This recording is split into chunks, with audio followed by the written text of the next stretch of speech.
Harold McConnell, a 78-year-old Marine veteran, flies to Virginia to witness his granddaughter's Naval Academy commissioning. Despite a service-related knee injury, he's forced from his paid premium seat to the back of the plane, humiliated. A fellow veteran captain halts the plane, honors Harold publicly, and restores his dignity. Passengers stand in respect, and a former comrade recognizes him. Upon landing, naval officers and his granddaughter salute him. The airline apologizes. His story goes viral, and hashtag Seat32B becomes a national symbol of respect. Harold returns home proud, knowing, at last they remembered. Harold McConnell, 78, sat hunched on the edge of his bed, lacing his polished black shoes with hands stiff from age and cold Montana mornings. His Marine dress uniform, pressed and perfect, hung from the closet like a memory too proud to fold. It had taken him 3 days to prepare. One wrong tug and the sea might tear, but today, none of that mattered. He hadn't flown in nearly 20 years. Not since his wife died. Not since the world shrank to his porch, a dusty mailbox, and a VA clinic. But today he would fly 2,000 miles to Norfolk, Virginia, to see his only granddaughter become a Naval Academy officer. Harold had booked aisle seat 14C, premium economy, not out of luxury but necessity. His right knee, shattered by shrapnel in Hughes City during the Tet Offensive, locked if bent too long. He'd spent weeks budgeting from his fixed disability check to afford the upgrade. No legroom meant agony.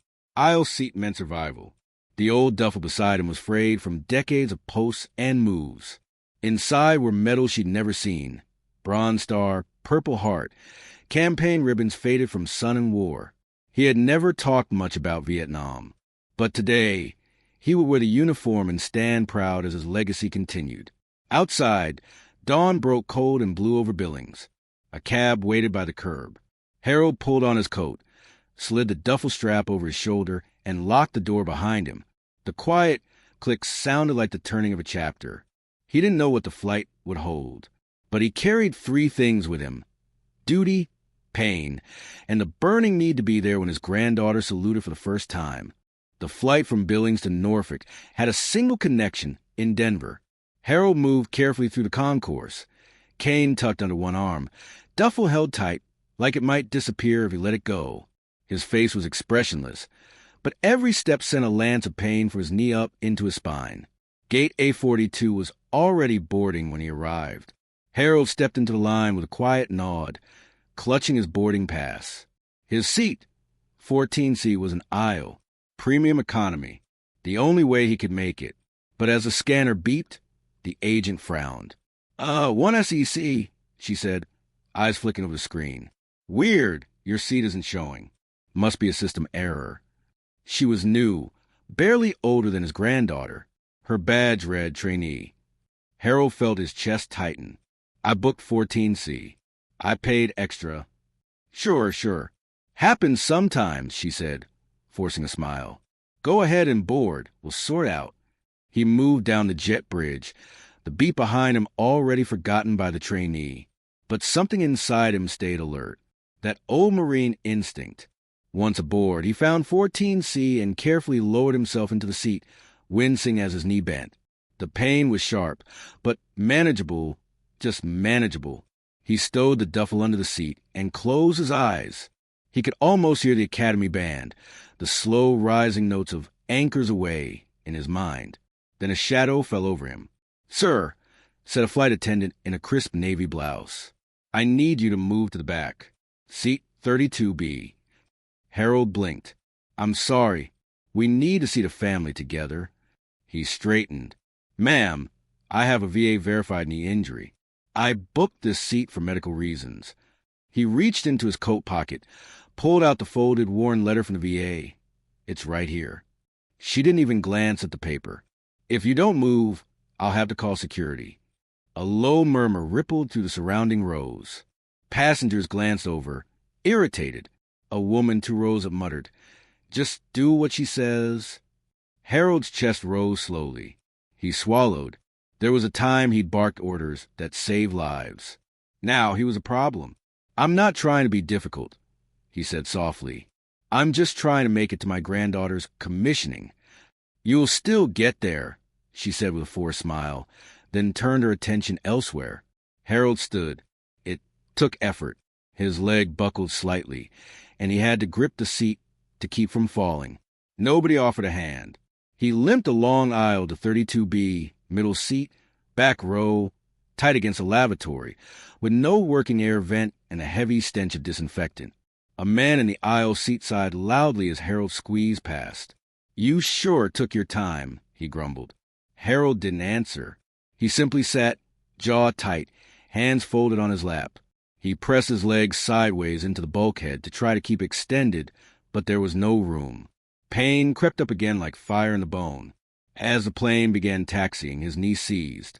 He stifled a groan behind his teeth. The man beside him turned up his music. A flight attendant walked past and smirked. "Tough guy can't handle economy," she whispered to another crew member. Harold heard it all, but he said nothing. He just sat there, metals underfoot, pride unraveling stitch by stitch. And no one cared. The engines rumbled as the plane taxied, rolling toward a runway under a slate-gray sky. Inside seat 32B, Harold McConnell sat frozen, his body locked by pain, his spirit by something colder, humiliation. The stink of chemicals mixed with his rising nausea. His knee throbbed like a live wire. He bit the inside of his cheek to stay quiet. Then came a soft ding. The cockpit door clicked open. In the forward galley, Captain Marcus Reed scanned the passenger manifest. He'd just received a security message on his encrypted company tablet, red priority. It was from Continental Western's executive PR office. Flag. Possible ADA violation involving veteran. Former Marine. Escalation suggested. Passenger. Harold McConnell. The name hit him like a shockwave. "McConnell," he whispered aloud. His co-pilot glanced over, puzzled. "Everything all right, sir?" But Marcus Reed wasn't listening anymore. In 2005, he'd flown a medevac mission in Al-Anbar province. 2 Black Hawks were down. Enemy fire. Chaos.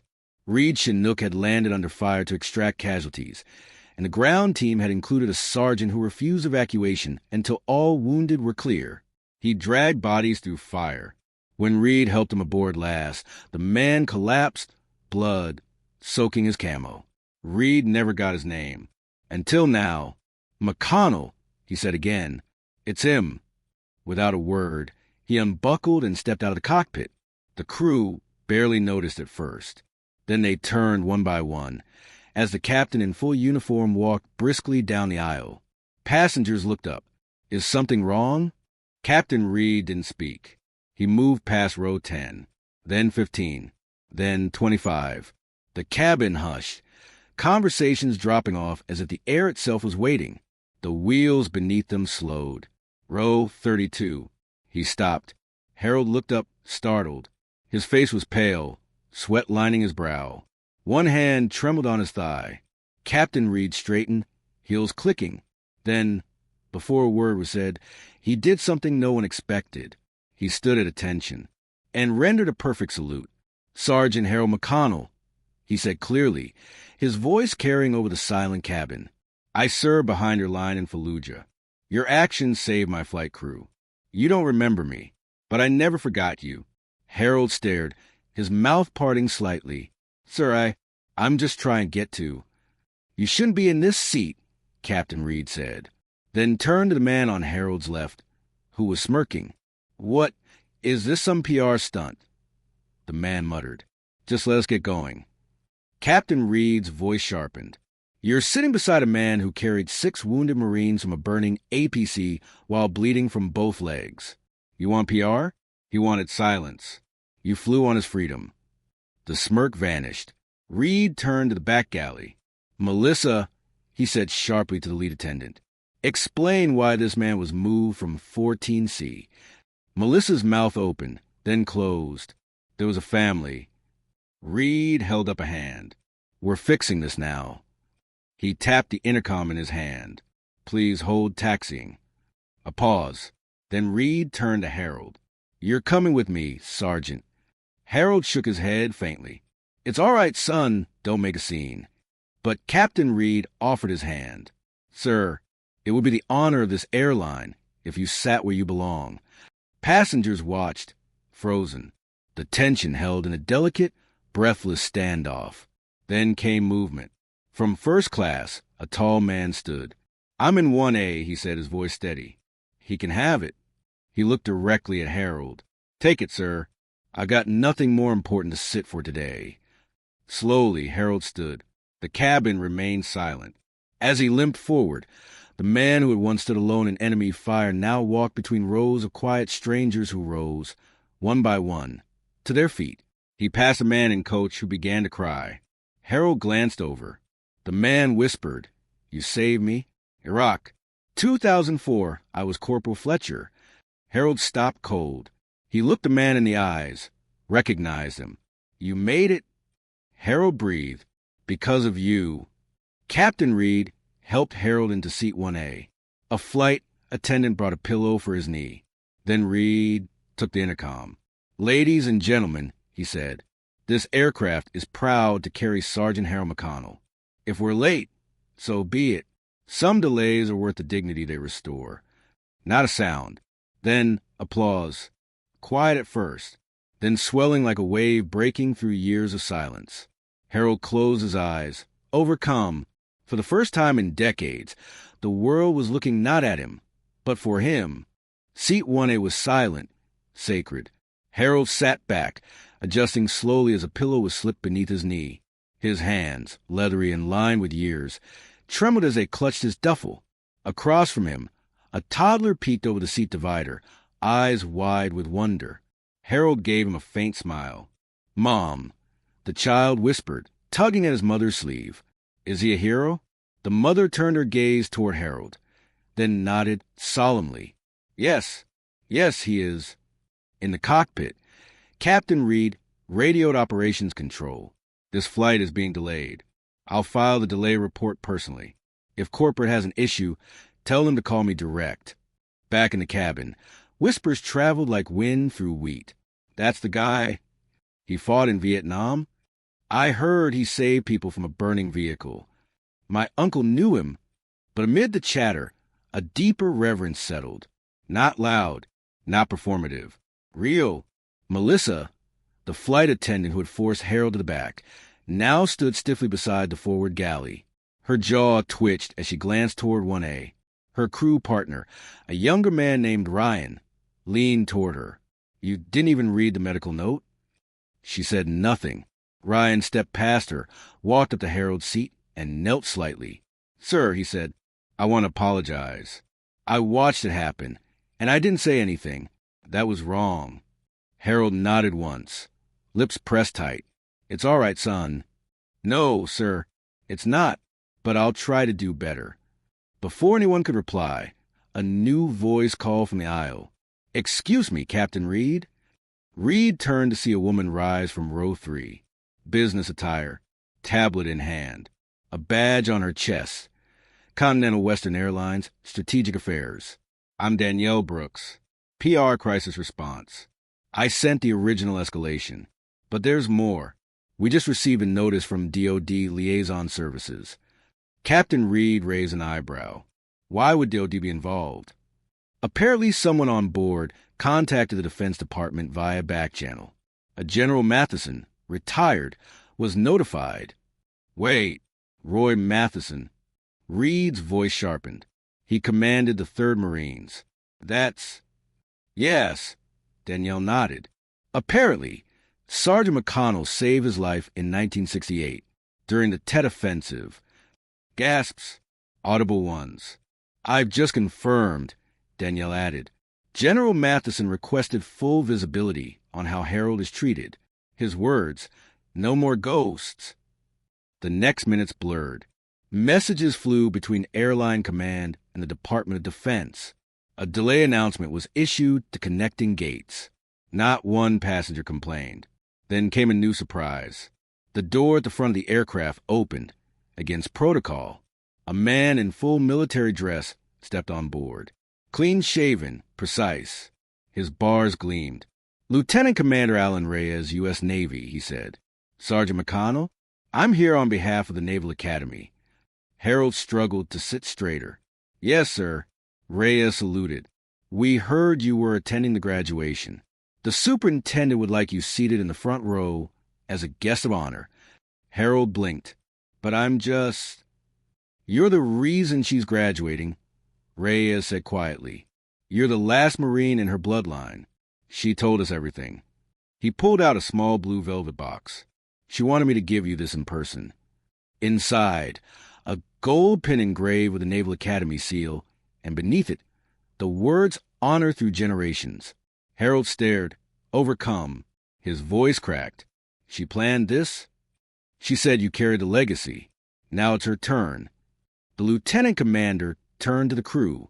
We'll be escorting Sergeant McConnell upon landing. Naval detail is waiting on the tarmac. Captain Reed raised the intercom again. Ladies and gentlemen, this aircraft is privileged to carry a hero. We will resume taxiing in 90 seconds. But I'd like to say one more thing. If you believe dignity can be restored, if you believe respect still matters, stand with me now. One by one, the passengers stood. All of them, from row 1 to 43. Men in business suits, mothers with children, teenagers, elderly couples. Even the woman who had earlier rolled her eyes at Harold now clutched her armrest, standing with wet eyes. As the aircraft taxied again, slowly this time, Harold turned his gaze to the window. The runway blurred, but the world had never felt more clear. He had been bent for too long. Bent by years, by wounds, by silence. Now he sat tall, not because of medals, not because of protocol, but because kindness had answered humiliation with truth, and truth had made him seen. The plane touched down at Norfolk under a sky the color of polished brass. As it taxied toward the gate, Harold McConnell sat still, the box with the Naval Academy pin resting in his lap, his duffel now cradled like sacred ground. On the tarmac, 2 naval officers waited in full dress. They stood flanking a black sedan marked with the emblem of the Department of the Navy. When the cabin doors opened, no one rushed to disembark. Instead, the passengers remained in their seats, a spontaneous moment of reverence. Danielle from PR motioned discreetly, and Harold was helped to his feet. As he stepped into the aisle, the entire cabin broke into applause, not the clapping of spectacle, but the kind reserved for funerals and flyovers and homecomings that never happened. A quiet storm of gratitude. Outside, as Harold descended the stairs, his granddaughter stood at attention, dressed in her white officer's uniform, eyes bright with pride. She saluted first, her voice steady. Sergeant Harold McConnell, United States Marine Corps. Reporting presence of legacy, sir. Harold returned the salute, his hand trembling, his heart stronger than ever. Later, at the graduation, he sat in the front row beside admirals, generals, and old friends he never knew he had. His presence was announced aloud, not just as a guest, but as the reason. Continental Western Airlines issued a formal apology, refunded his flight, and granted him lifetime honorary status. But more than that, Danielle's story went viral. The world learned the name Harold McConnell. Hashtag Seat32B became a trending symbol of unseen sacrifice. A VFW hall in Billings renamed their library the McConnell Lounge. Children read his story at Veterans Day assemblies. And Harold? He returned home quietly. No fanfare. But now, when his neighbor stopped him and said, "Thank you," he no longer waved it off. He just nodded and smiled. One evening, standing on his porch as the Montana sun kissed the mountain's gold, he whispered to no one in particular. They remembered. And for the first time in decades, he believed it.